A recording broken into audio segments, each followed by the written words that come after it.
Good morning, I'm Elizabeth and welcome to my channel. I'm walking along the canal today. It's freezing, we've had a heavy frost, but the canal's so beautiful and the sun's shining.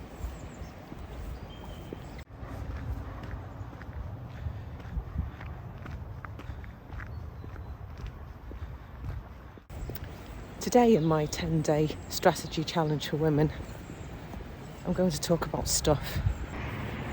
I bought my first house when I was 23. I had a part-time job. I was a single mum. Yes, I bought this house by myself. Even if a woman pools their income with her partner, it's very difficult. But it was quite difficult for me too. I had no qualifications. There were no handouts from family. But I was so focused on getting what I needed to do, and for me this was a priority, so everything else faded into the background. And that, in a nutshell, is the secret to getting what you want. You have to work at it.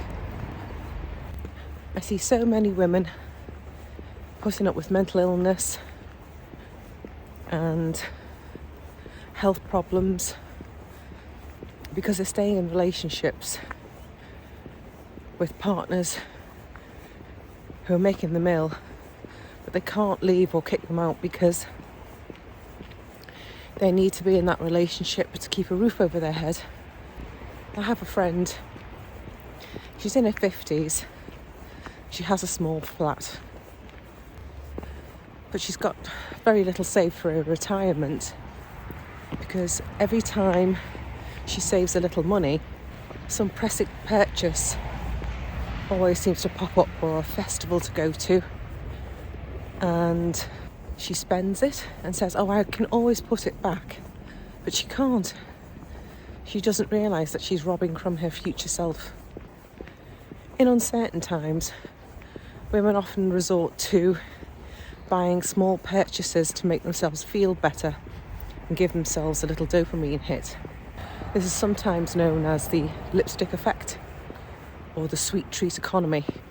But once you've bought the item, the dopamine fades and you realise that you haven't moved the needle of your life at all.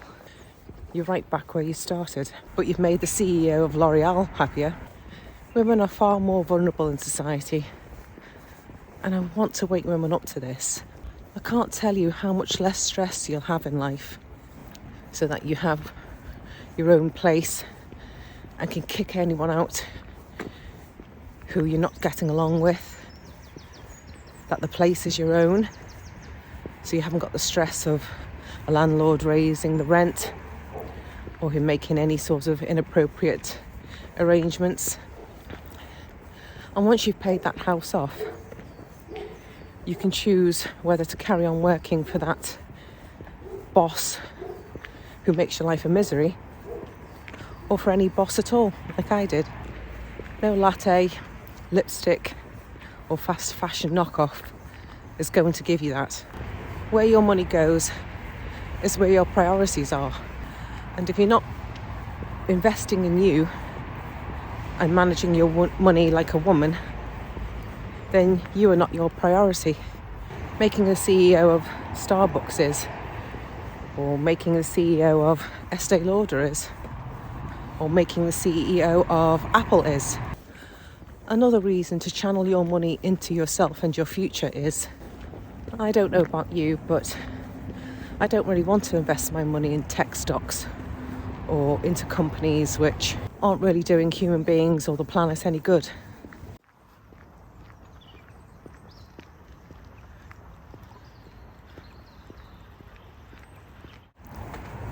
For me, investing in AI is like turkeys voting for Christmas.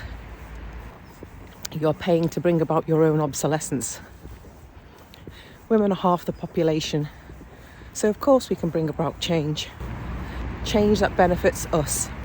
Let me know in the comments the things you no longer buy, what things you're doing to invest in yourself instead, and how you're using your money to shape the world you'd like to see. Thanks for listening, and I'll see you next time.